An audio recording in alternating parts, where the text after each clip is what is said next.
Good morning from Mallorca. So, just before I left, I'm out training.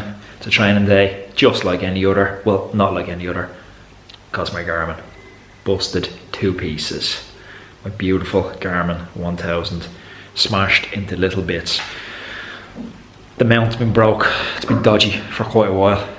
Going down Killiney Hill, look down, and lo and behold, she's gone. My beautiful Garmin. Done a bit of Dublin back searching. A kind pedestrian said he found that it was going to put a note in super value. It was clearly busted to pieces at this stage, but thanks for the gesture, kind stranger, white knight. So I had to go shopping, and I've got a new Garmin. Garmin review time. Okay, so we got the shiny 820 here at the moment. So I've just moved away from the 1000, which kind of resembles an iPhone on your bike. It's big, it's bold, it's a statement, but for all its sort of gargantuan size dimensions, it's actually a pretty cool piece of kit. So I was a little bit nervous about moving over to this Edge 820. So I've been using it about, sorry, I'm still in Mallorca here so you can hear the cock crowing in the background.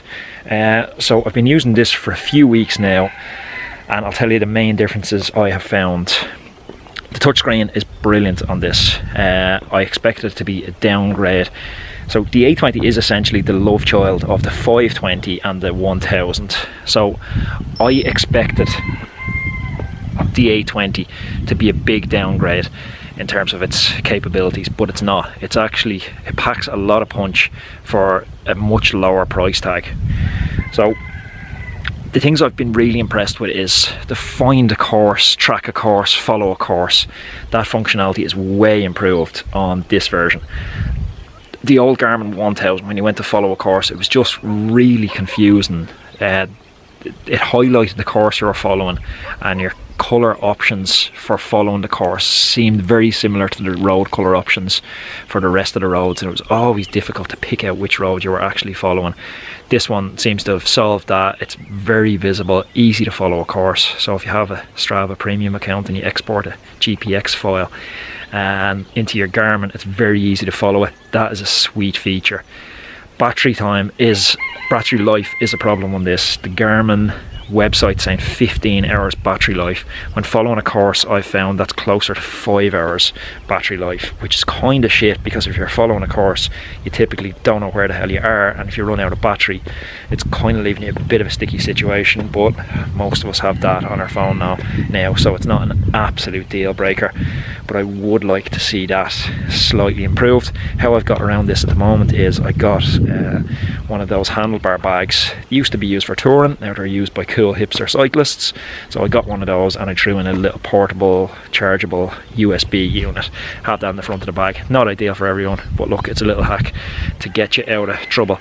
It's got all the usual connectivity things you'd expect. It's ANT+, it's Bluetooth, so it hooks straight up to your phone.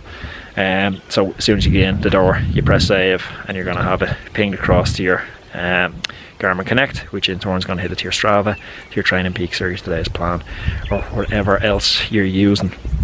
I've heard a lot of people complaining about the touchscreen on this, but the touchscreen, it's poor when you compare it to your smartphone, and I suppose that's the measuring stick against which we seem to be measuring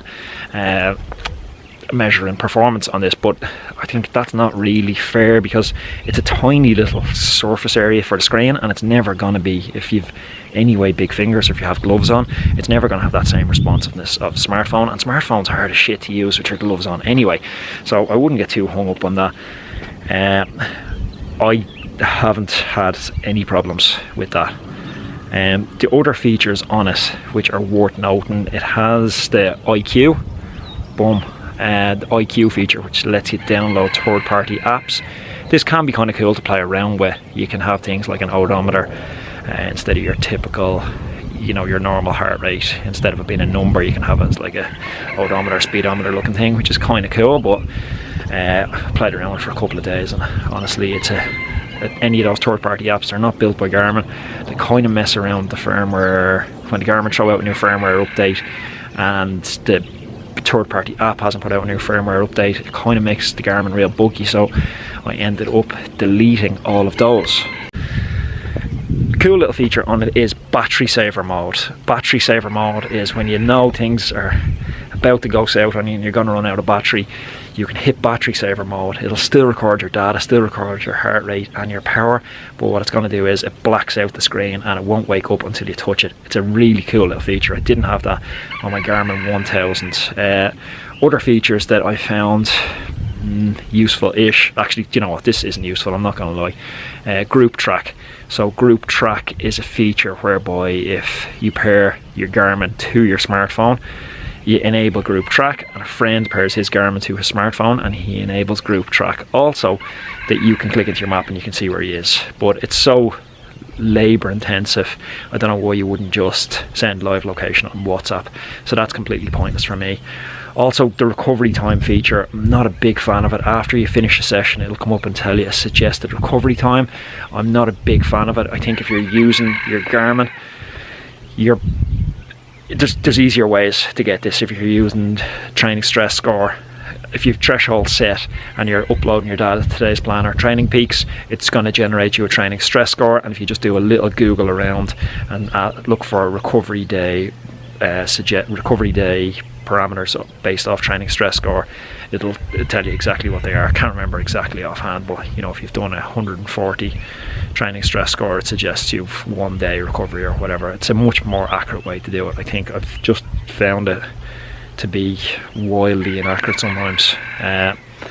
So they're the main features that I've kind of played around with, enjoyed using, found helpful, and found a little bit burdensome.